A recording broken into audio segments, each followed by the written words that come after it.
Hola a todos, soy Mate Lluvia y hoy vamos a sumergirnos en el mundo de los números primos y compuestos. ¿Qué son los números primos? Empecemos por definir qué son los números primos. Estos son aquellos números mayores que un que solo tienen dos divisores, un y ellos mismos. Es decir, solo pueden dividirse exactamente por un y por sí mismos. Ejemplo con el número 2, el número 2 es primo. Vamos a averiguarlo. Al dividir 2 entre 2 obtenemos 1 y al dividirlo entre 1 también obtenemos 2. Esto significa que el número 2 solo tiene dos divisores, el mismo y 1. Así que, sí, el número 2 es un número primo. Siguiente ejemplo con el número 3. Ahora pasemos al número 3 y veamos si es primo. Al dividir 3 entre 3 obtenemos 1 y al dividirlo entre 1 obtenemos 3. Esto nos muestra que los únicos divisores del número 3 son 1 y 3. Por lo tanto, confirmamos que el número 3 es otro ejemplo de número primo. En resumen, los números primos son esos números especiales que solo tienen dos divisores, un y ellos mismos. Es un grupo selecto en el mundo de los números.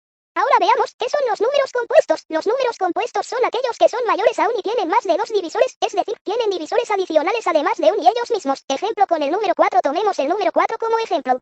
¿Es compuesto o no? Dividimos 4 entre 1, que nos da 4.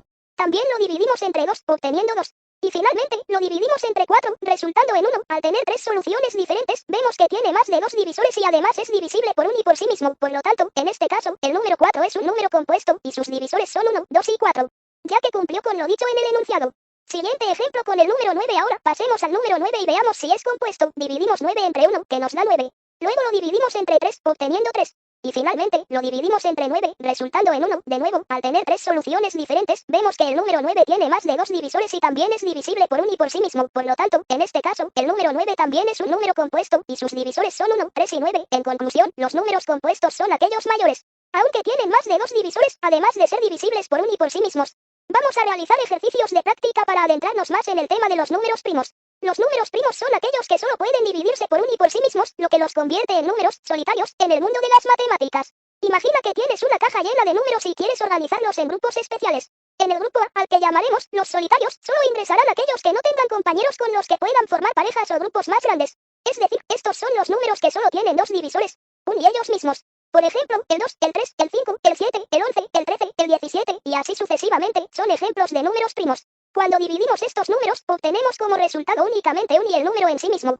Por ejemplo, al dividir el 7, obtenemos 1 y 7 como únicos resultados, lo mismo sucede con el 11. Esta característica de tener solo dos divisores los hace especiales y los identifica como números primos. Hablemos ahora de los números compuestos. A este grupo les daremos el apodo de los sociables, ya que estos números tienen compañeros para formar parejas o grupos de 3. Es decir, pueden dividirse entre uno, entre sí mismos y entre otros números más pequeños. Por ejemplo, el 4 se divide entre 1, entre sí mismo y también entre un número más pequeño, como el 2. Así que estos números tienen tres soluciones, ya que son divisibles en tres grupos. Para comprenderlo mejor, veamos más ejemplos. El 4 se puede expresar como 2 por 2, el 6 como 2 por 3, y así sucesivamente con otros ejemplos. Recuerda que estos números tienen más de dos formas de descomponerse. Ahora, ¿cómo distinguir si un número es primo o compuesto?